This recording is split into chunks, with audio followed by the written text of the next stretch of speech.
gone girls and the hunt to find them. I'm concerned. I'm worried. I don't know what to think.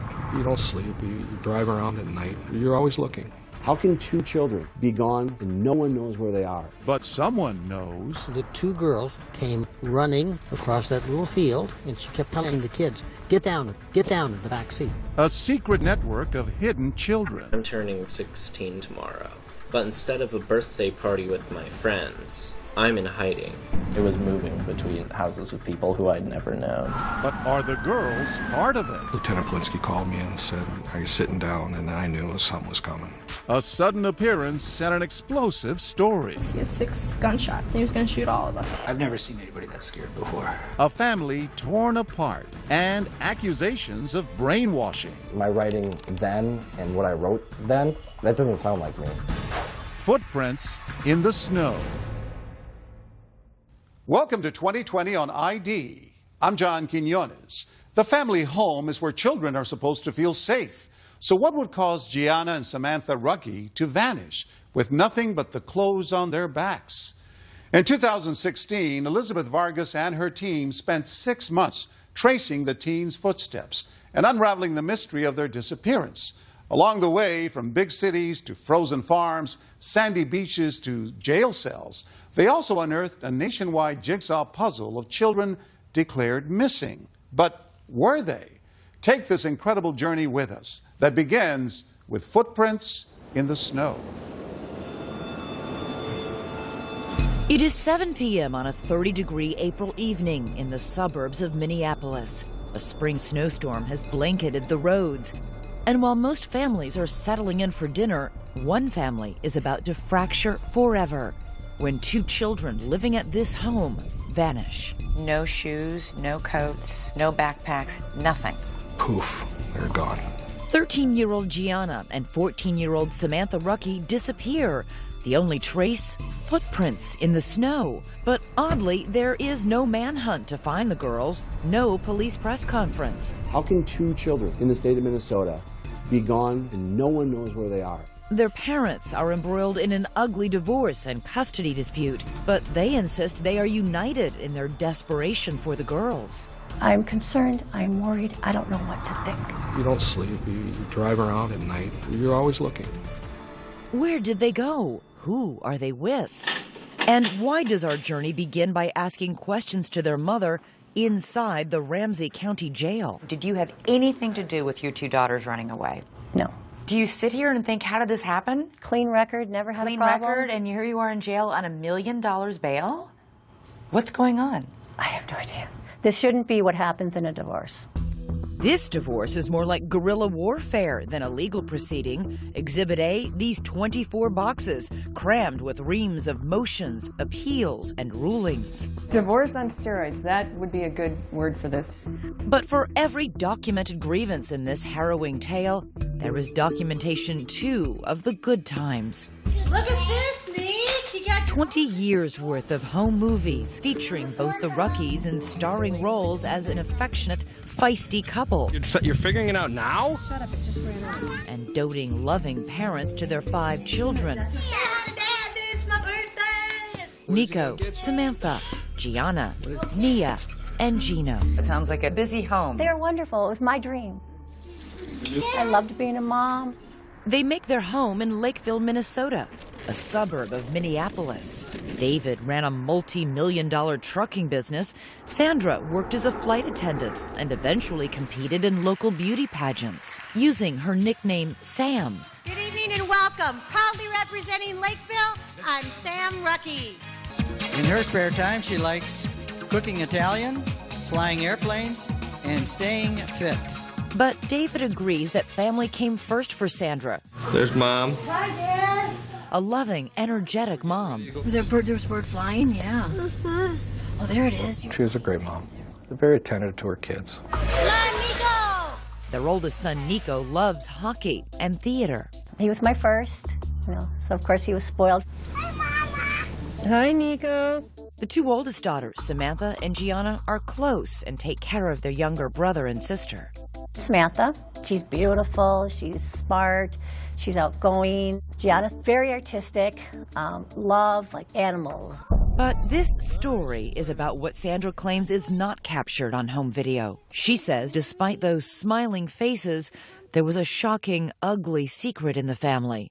Years of emotional and physical abuse by David. What would he do? Throw things, hammers at me if he got mad. There was black eyes, there was broken ribs. We had to lock ourselves in the bedroom because we were scared. We just didn't know how his behavior was going to be from one day to the next. During all those years during the marriage, did you ever take any photos, ever seek medical help? We had photos and we had police reports that prove it. And she claims David didn't just target her, but went after the children, too. How often did that happen? Once is more than enough. It happened a lot. After 20 years of marriage, Sandra says she reaches her breaking point and finally files for divorce. David says it was all a surprise to him. And she just blurted out, I want a divorce.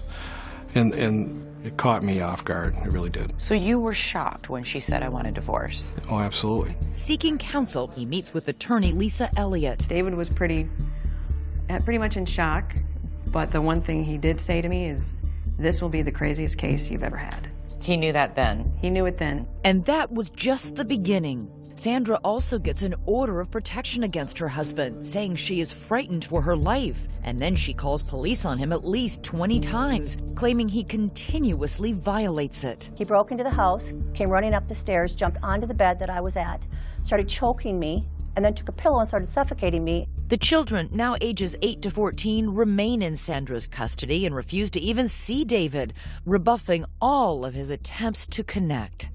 It's your dad. Call me. I would like you to call me back. Call me. With his children ignoring him, his frustration mounts. He leaves this message after finding out his oldest son, Nico, dropped out of his longtime sport. Do yourself a favor, get your ass back in hockey. The family court judge, David Knutson, appoints an advocate for the children and several therapists trying to facilitate a relationship with their father. But the children say they don't want one. David's oldest son, Nico, takes to Facebook, writing, "My dad is a bad person. He is abusive verbally and physically." Gianna and Samantha make audio recordings to support what their mother says. This is Gianna Rucky's voice. Being in the same house as my dad, things were really bad. He was abusive. He had anger issues. He'd always be screaming and yelling. Her sister Samantha goes even further. He's choked, slapped, and hit her and verbally abused my mother throughout their marriage. And he's lost on us kids a number of times. Sandra says the children even beg the judge directly to remain with their mother. But the judge determines thus far there has been no evidence of abuse. And based on the findings from a psychologist he appointed, that it is Sandra who is the real problem here.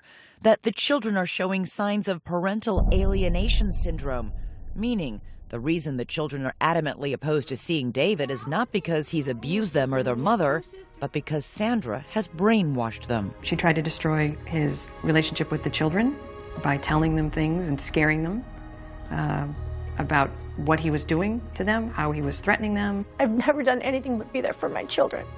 My kids are my life. This is where the judge takes a drastic and, for Sandra, devastating step.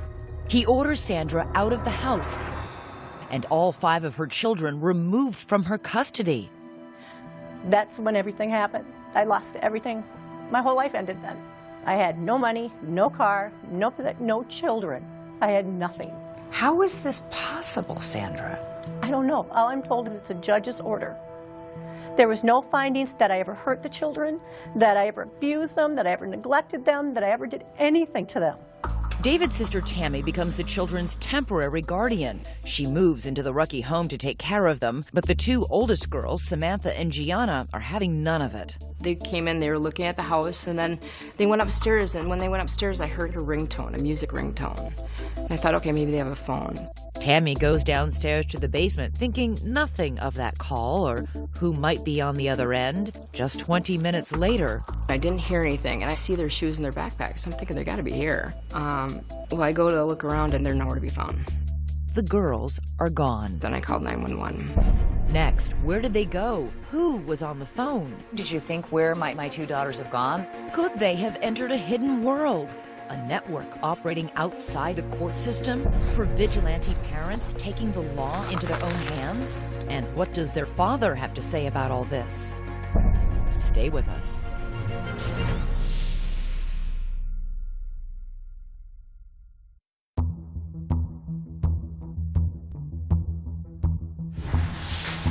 Normally, two teenage girls vanishing into thin air would be the top story on the local news.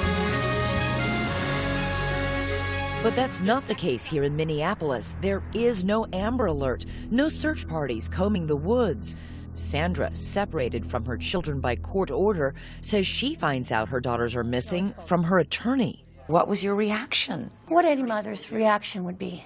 I'm concerned, I am worried, everything was going through my mind. When Sandra's ex-husband David finds out his daughters have disappeared, he is terrified. What was your biggest fear? I mean, these are young girls. You don't want them hitchhiking. We live by a truck stop. You think of all these terrible scenarios. And David says he becomes consumed with bringing his daughters home, that he would never abuse them, and that all of Sandra's allegations against him are completely false. Have you ever raised a hand against Sandra or your children? Have you ever struck them? No. Have you ever physically abused them in any way? No. I'm a big guy. I kind of come across aggressive, but I never pushed myself upon her. I never did a thing to my children. Do you have a problem with anger? Not anger, it's frustration. Is it possible that there was something in your body language or the way you were speaking that scared Sandra or the children? You know... Do the fights get out of control? No. I'm going to yell. You're going to feel pinned. But as far as abusive, no. But if there wasn't any physical abuse, how is it possible that the Rucky children would tell such frightening stories? Lisa Elliott is David's attorney. They are parroting what their mom is saying. But they're not young children. No. Why would they do this? I think she had them so afraid of what would happen if they went with their dad that she said, you have to say this or you're going to end up with your dad. And David begins to suspect that Sandra knows more than she's saying about their missing daughters.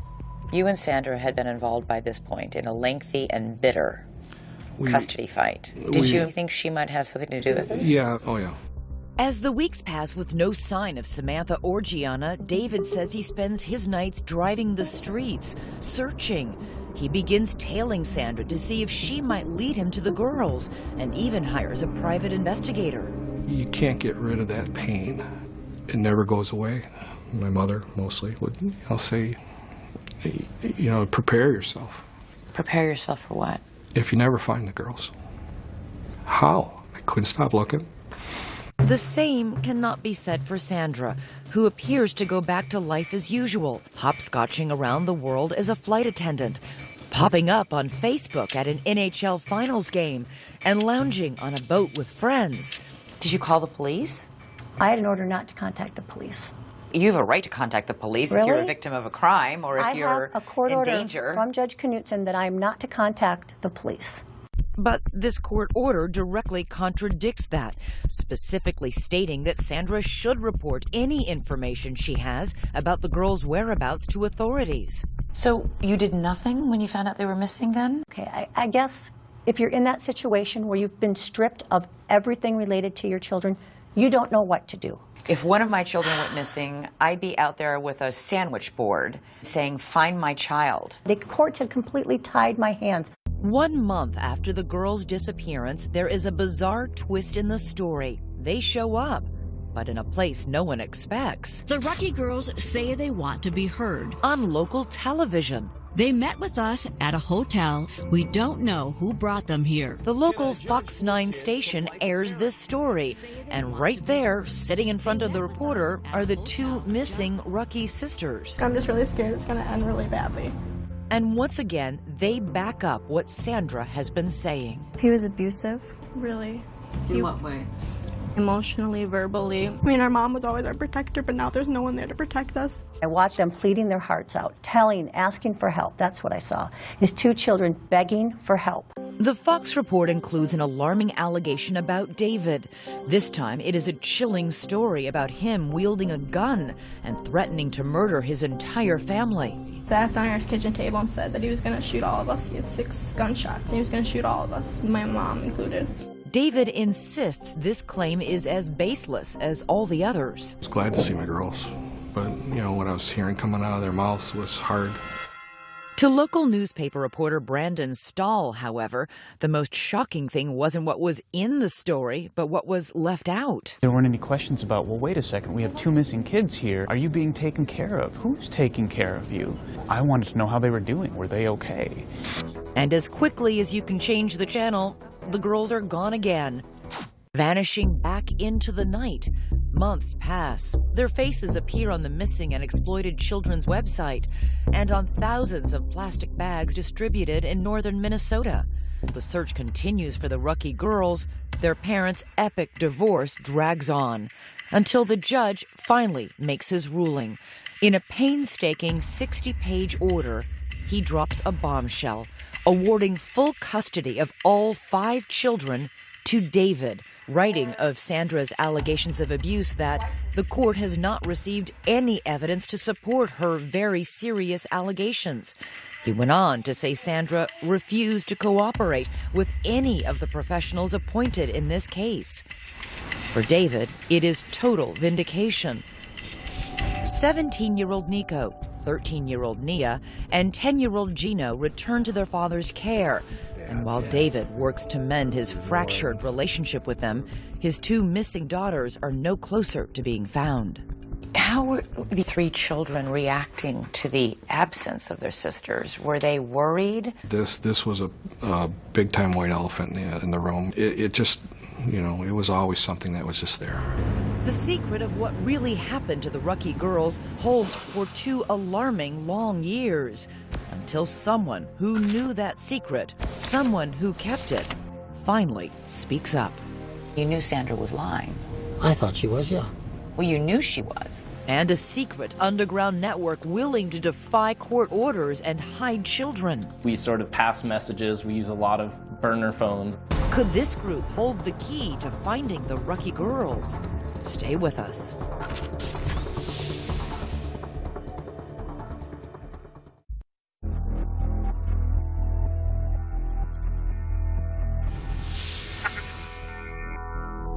From the moment the 2 teenage Rucky girls vanished, police suspected their mother, Sandra, was lying. At any point, did you tell your children to run away from home? No. You never encouraged any of your children? How can I encourage my children to run away? I've had no contact. Police suspected that not only did Sandra have contact with her girls, she also had help hiding them from a secret underground network of people willing to defy court orders and conceal children. Damon Dumas knows all about defying court orders. He went into hiding when he was 14 years old, using a loosely organized group of safe houses to escape life with a father he says was abusive. My mom actually made sure that she wouldn't know where I was going. Mm-hmm. She handed me off to someone she trusted, who handed me off to someone else that she trusted. Who was taking care of you? Whoever I was with was taking care of me. Were they strangers? They were all strangers, yeah. I was moving between houses with people who I'd never known. It'll be someone who maybe hears about me and says, hey, well, if Damon ever needs someone to stay with, he can stay with me. And we sort of pass messages. We use a lot of burner phones. Burner phones? You sound like you're in a spy movie. Well, in a lot of ways, that's what it felt like. So how often do you come out to the beach now? While on the run, Damon says he lived in around 10 different homes, never staying anywhere long. During that time, he made videos and posted them on the internet. And I'm turning 16 tomorrow. But instead of a birthday party with my friends, I'm in hiding. But this life in shadows came at a steep price. Did you go to school? Actually, I did not, and that's something that I sort of regret, because I ended up, when I got out of hiding, I had to go back a year in high school. What did you do with your days? I played video games. Honestly, I had no one to talk to. Were you homesick? Absolutely. Absolutely, every day. Those days turned into months, and instead of getting easier for Damon, life got more difficult. I called my mom and I said, I don't know how much longer I'm going to make it, because I was considering suicide at that point. It had been very long in hiding. In those videos, Damon discussed the abuse he says he suffered. I told police about this. I told psychologists. I even told a judge. And yet somehow it was all covered up in lies. Today, Damon is an activist working with an organization called the Women's Coalition. He blames the court for forcing him into his life on the run, even though Damon's father strenuously denies ever abusing his son, and a judge agreed there was no credible evidence to prove it happened. He said that whether or not I was being abused, my mom had to stop talking about abuse, and that Why would a judge do that if he really thought you were being abused? Because what people don't understand is that this is not something that is a one-time case. This is not something that happened to me. This is systemic.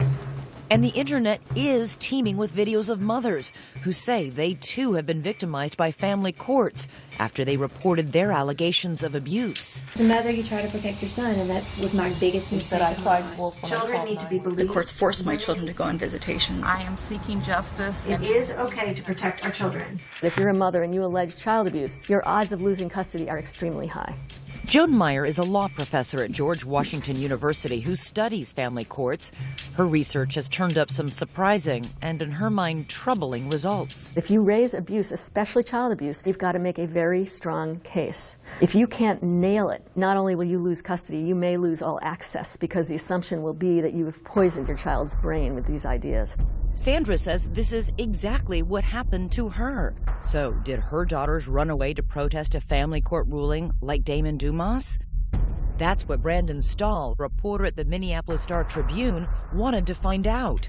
On the 2-year anniversary of the girls' disappearance, he decides to write a story. I wanted to know if the girls were okay and if I could find them. He didn't find the girls, but he did find this man, Dale Nathan, a diminutive 81-year-old who has spent years working as an attorney in custody cases. Dale had his legal license suspended after he refused to reveal where one of his clients was in hiding with her child. He is a fervent supporter of Sandra. Dale is somebody who believes to the bone that the family courts in Minnesota are corrupt. The story Dale tells is a doozy. He says he was with Sandra on the night her daughters ran away.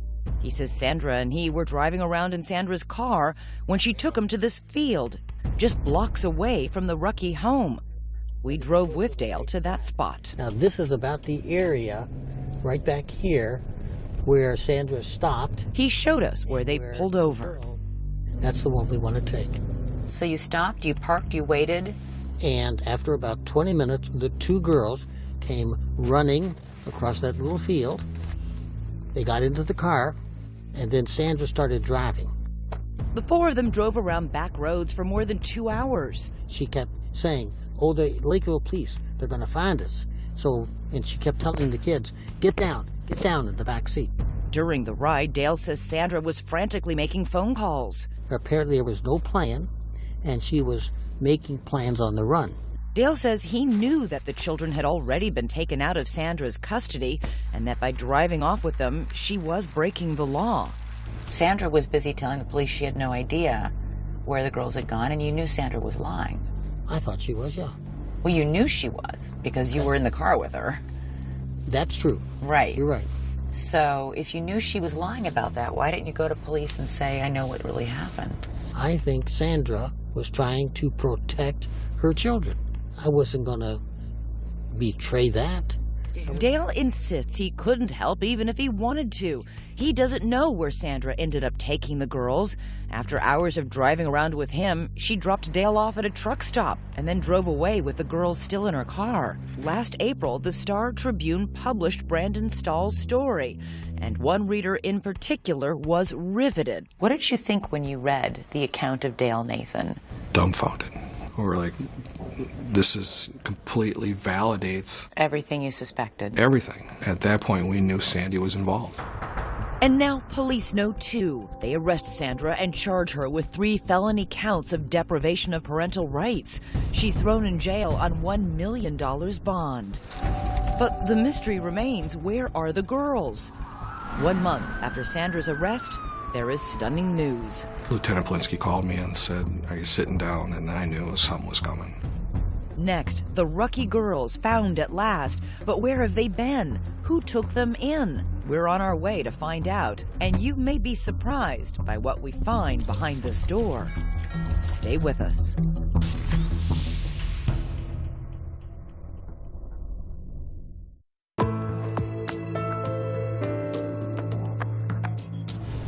It has been more than 2 years since teenagers Gianna and Samantha Rucky disappeared from their suburban Minneapolis home. With their parents locked in a fierce divorce battle, authorities suspect the girls' mother knows where they're hiding. Still, everyone is in for a shock. Once again, here's Elizabeth Vargas. Where can two teenage girls hide in plain sight? Deep in the snow-swept fields of Minnesota's North Country, amid miles and miles of desolate, untouched land, this speck of property, a farm called the White Horse Ranch, holds the secret of the missing Rucky daughters. What led police here? The trail begins with one of Sandra's staunchest supporters, E11, an activist friend, vocal about her belief there is corruption in the family courts. Detectives search her home and find a cell phone photo of one of the girls on a farm. They trace that photo back to the White Horse Ranch. And with that, bingo! Police discovered this is where the girls have been for the entire 2.5 years of their disappearance. We took a trip to find out how they ended up here and how they went under the radar for so long. Behind this door are the people law enforcement believes broke the law by housing the girls. They are an unlikely pair of alleged criminals. Gina and Doug Dolan own the ranch, which offers 90-minute therapy sessions with their animals. 22 horses, 3 donkeys, and 2 alpacas. They help children who've been abused.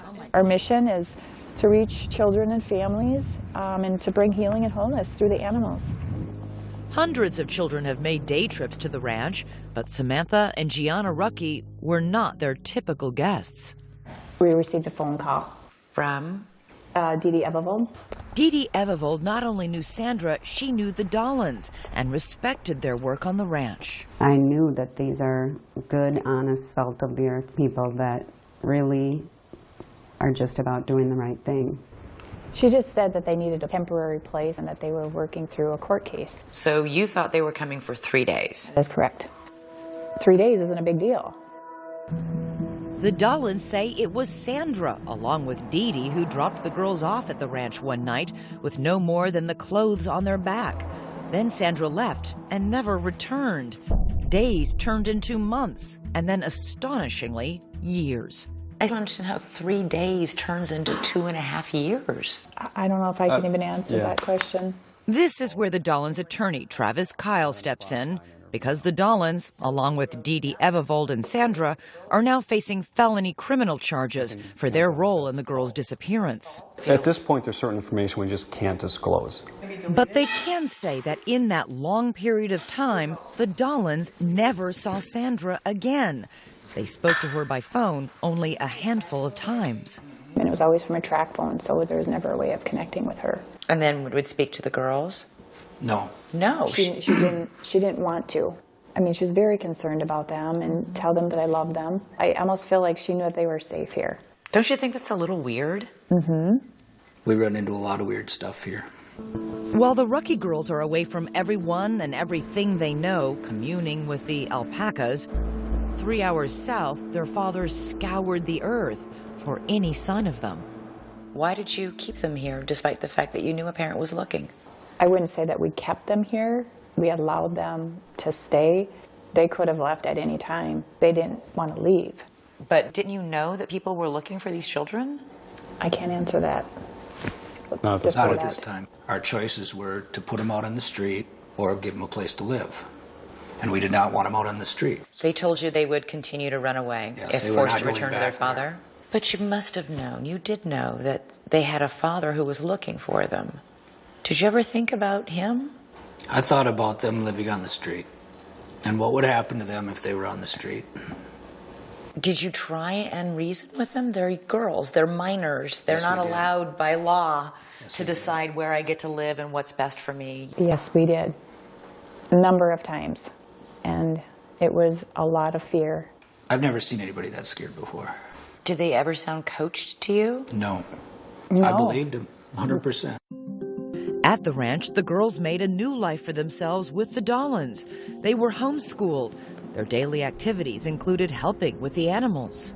Everybody has to do chores.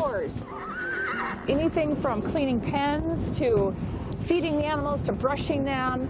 The nearest town is Herman, population 437. Was it a secret that the girls were here? No. No, it was not. So you didn't like say, okay, go hide in the back bedroom when somebody's pulling up? Everybody knew they were here. You made no effort to conceal them? No. No, they had been in public, they'd been out shopping, they were in the hair salon in Elbow Lake. They went to church with us. And they went by their first names, Samantha and Gianna? Yes. The Dollins say they were only helping the girls. They, along with Dee Dee Evevold and Sandra, have all pleaded not guilty to the charges against them. But what about that so-called underground network that helped children like Damon Dumas flee court orders? Are you part of this underground network? No. No. We were asked the question, and my question back was, what is that? Last November, Doug looks out the window and sees Lakeville police and county deputies sitting out front. Police are simply following the trail from Dee Dee Evevold's cell phone photo, not realizing the girls are actually there. I walked out and they told me that they were looking for the girls and wanted to know if I knew anything about them or their whereabouts. And I told them, yes, they're in the house. They were quite frankly shocked. The Dollins say the girls were devastated. Is that the last time you saw them? Yes, it was hard. So what would you say to them if they were watching this? We pray for them every day, and we love them. And we want what's best for them, truly. But did they do what was best for them? David Rucky's attorney, Lisa Elliott, says absolutely not. Is it possible they were just good Samaritans trying to help? When the mother drops them off and doesn't come back for them, ever. For 2.5 years? For 2.5 years, I would think most people would at some point say, we need to look into this. So what happens when police take the girls from the farm? Lieutenant Plinsky called me and said, we found the girls. And I kind of crouched down to the floor and I didn't say anything. He said, are you still there? I said, yeah. So I really didn't get absorbed very long. We went right back into dad mode. So how does a broken family get pieced back together? When David finally sees the girls for the first time, it is not the reunion he imagined. Were you nervous? I ran out of the room. I started crying. I didn't recognize them because, you know your children. You remember what they sound like. You remember how they looked. I didn't recognize my daughters. The hard work begins of building trust with two girls who still fear their father. Samantha and Gianna said a lot of devastatingly terrible things about you, publicly. Yeah, but again, they're in a fragile state. Do they still believe those things? I don't know. We don't get deep into things along that line, so we're moving forward. While the girls may not be recanting their accusations against their father, their big brother is. Coming up, I'm done playing a pawn. Sandra's own son is turning on her. And now that her supporters are revealing her role in the girl's disappearance, what will she say when we confront her? You sat right here and spent half an hour telling me you hadn't seen or spoken to your daughters. If you were lying to me about that, what else might you be lying to me about? Stay with us.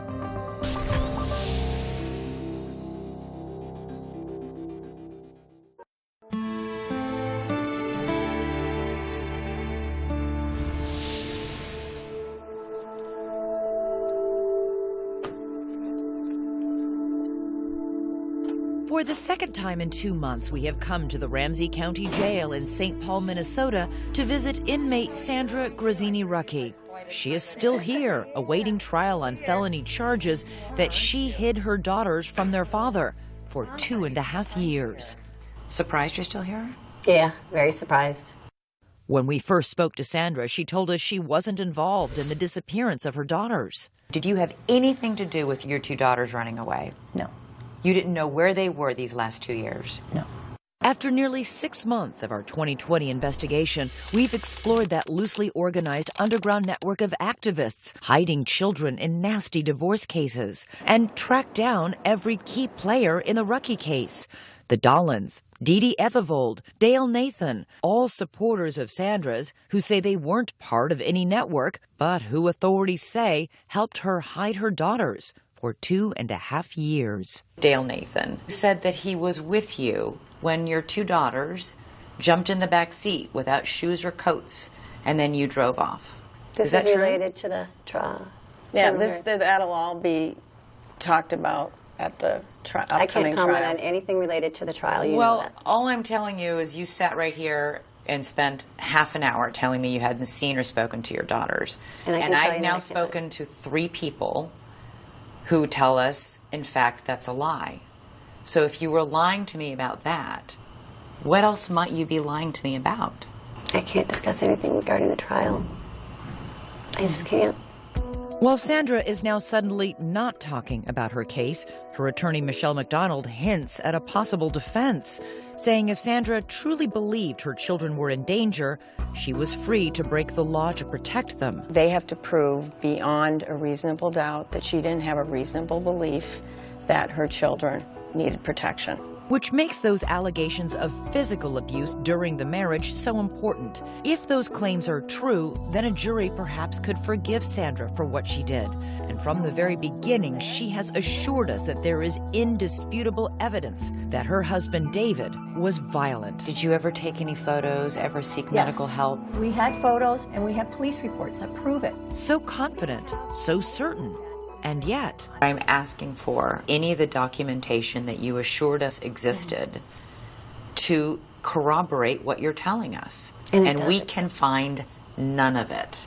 But it does exist. It really does exist. Where is it? It was with my attorney. You don't have any of those records. They're in boxes. But do you have them? Do you know what's in those boxes? You have the all the other police attorney reports, you have gave, everything. yeah, the police reports. You have everything. Yeah. And I will turn them over to you. So we head to Michelle McDonald's law office for an appointment with those boxes. Okay, so here they are. This is Sandra Grazzini-Recky's basically divorce case. We spend hours there scouring thousands of documents, and in more than 20 boxes, we didn't find a single piece of paper or photo to prove that any physical abuse ever happened. So we reached out to the Lakeville Police Department, and they have no record of ever being contacted by Sandra about abuse during her marriage. Sandra certainly has never been afraid to call the police, ever. If there were instances of David being violent or threatening, there would be police reports of it. There are none. Sandra's strongest proof was always the testimony of her children. But today, one of those children has recanted his story. Oldest son, Nico. Get up there, Nico. That little boy from the home videos. And the same son who later posted that damning Facebook message accusing his father of physical abuse. He now says all of that was a lie, and that it was his mother who pressed him into believing it was true. She started to say, like, your dad's this bad guy. Your dad, like, hurt you when you were younger. And I was like, what? What are you talking about? I don't remember any of this. Well, it happened to you. It's like, and at the time I believed it because you listened to your mom.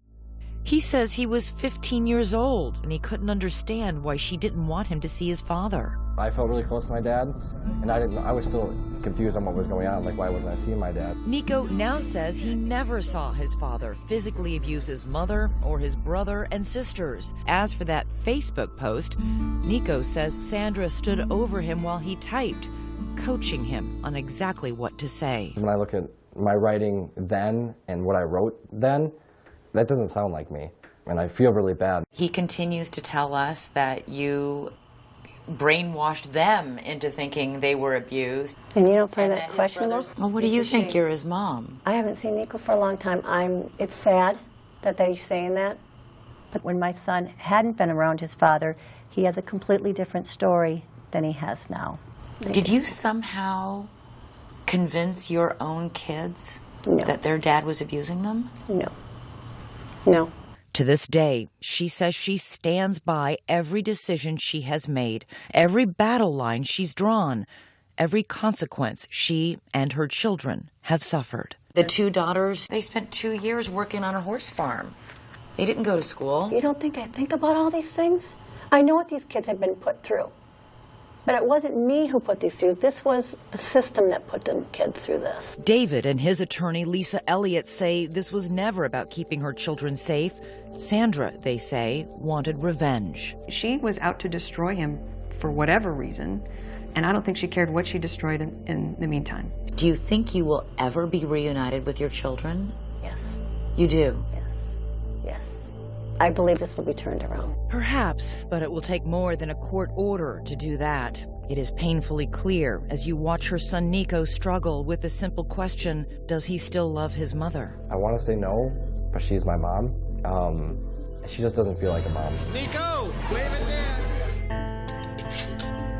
For now, all that remains is a heartbreaking time capsule of a family that no longer exists. Happy New Year! Happy New Year! Oh my God, I haven't seen them in years. Where'd you find pictures? My babies. Sandra, are you making any comment today? Sandra is now out of jail. She was released after 130 days behind bars. I do appreciate the air and the sun. I will say that. But she says there was no cause for a celebration. I'm in a prison without the bars, is what I'm in now. Because as part of her release, Sandra is not permitted to have any contact with Samantha and Gianna. She is allowed to see her other children with conditions.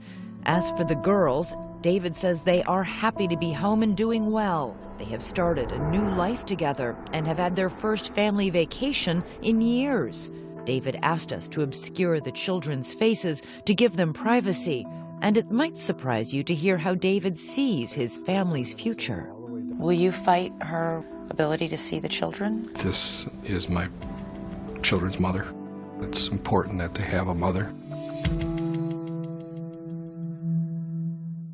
As of 2016, Samantha and Gianna Rucky are back in their high school and getting good grades. Their mother, Sandra, meanwhile, was later found guilty for her role in the girls' disappearance.